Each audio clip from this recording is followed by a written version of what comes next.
SIMA UI tahun 2017 tentang termokimia. Perhatikan data entalpi beberapa reaksi berikut. Harga entalpi pembentukan KClO3 adalah. Nah, untuk menjawab soal ini kita lihat saja reaksi yang diminta. Kemudian kita cocokkan satu-satu dalam 3 reaksi ini ya.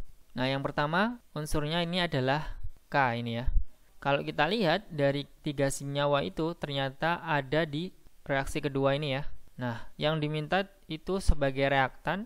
Kemudian kalau kita lihat di reaksi kedua sudah terdapat dalam reaktan, sehingga kita tulis saja di sini K ditambah dengan setengah Cl2 menjadi KCl dengan entalpi atau delta H-nya itu adalah minus 437 kJ. Kemudian kita lihat unsur atau senyawa yang kedua ini yaitu setengah Cl2, di mana setengah Cl2 ini sebagai reaktan.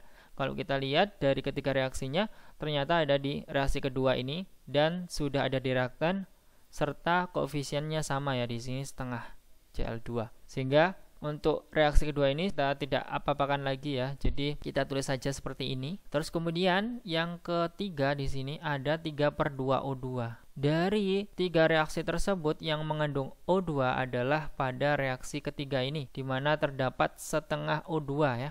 Nah, di sini mintanya adalah 3/2O2 yang mana sebagai reaktan. Dalam reaksi ketiga ini sudah sebagai reaktan ya. Namun untuk koefisiennya itu harus 3/2, maka kita bisa kalikan 3 ya. Nah, karena dikalikan 3, maka reaksinya ini dikalikan 3 dan delta H-nya juga jangan lupa kita kalikan 3. Oleh sebab itu reaksinya menjadi 3 Mg ditambah dengan 3/2O2 menjadi 3 MgO. Kemudian delta H-nya itu menjadi 3 kali 602 adalah minus 1806 ya kilojoule. Kemudian kita lihat dari senyawa keempat ini adalah KClO3. KClO3 mintanya sebagai produk, dimana kalau kita lihat yang mengandung KClO3 itu di reaksi pertama ini. Namun reaksi pertama ini terjadi pada reaktan ya, sehingga kita perlu membaliknya. Nah, karena perlu dibalik reaksinya, delta H-nya juga kita balikkan nilainya. Jadi minus menjadi positif gitu ya. Nah, reaksinya kita tulis di sini 3 MgO.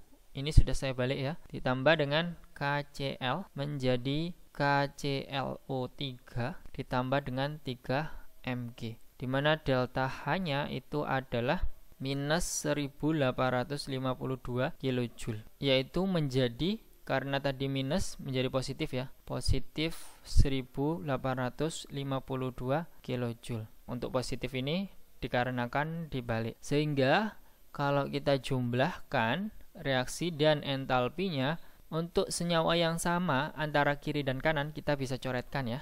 Di sini ada 3 Mg dengan 3 Mg ini, kemudian ada KCl. Nah, selanjutnya ada 3 MgO dan 3 MgO, sehingga reaksinya itu menjadi K plus setengah Cl2 ditambah dengan 3/2O2 menjadi KClO3 ya. Nah, kalau kita lihat di sini reaksinya sama ya antara ini dengan ini, sehingga sudah benar ya. Maka dari itu delta H-nya kita bisa tentukan dengan menjumlahkan nilai ini ya, yaitu 1852 dikurangi dengan 1806 dan dikurangi dengan 437, sehingga entalpinya adalah minus 391 kJ ya. Sehingga jawaban yang paling tepat itu adalah yang B. Nah, kalau kita lihat kan di sini per mol ya, artinya per mol di sini per 1 mol dari reaksi pembentukan KClO3. Nah, dari reaksinya itu kan punya koefisien 1, sehingga satuannya itu menjadi per mol ya. Ya, sesuai dengan koefisiennya itu tadi ya, yaitu kilojoule per mol. Nah, apabila nanti KClO3 itu ada 2 mol, maka kita tentukan dalam per molnya atau dalam 1 mol itu berapa ya. Kayak gitu ya. Oke. Apabila ada yang ingin didiskusikan, silahkan tinggalkan di kolom komentar. Dan apabila kalian menyukai video ini, mohon di like dan jangan lupa di subscribe. Terima kasih, sampai jumpa.